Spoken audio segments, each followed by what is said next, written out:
கடிதத்தின் வார்த்தைகளில் கண்ணா நான் வாழுகிறேன்.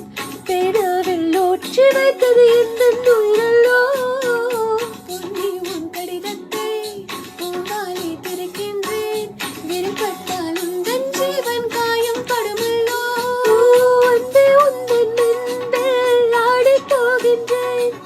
செம்பூக்கள் தீண்டும் போது செத்து செத்து போகிறேன். காதல் கடிதம் தீண்டவே மேகம் எல்லாம் ஆகிறேன்.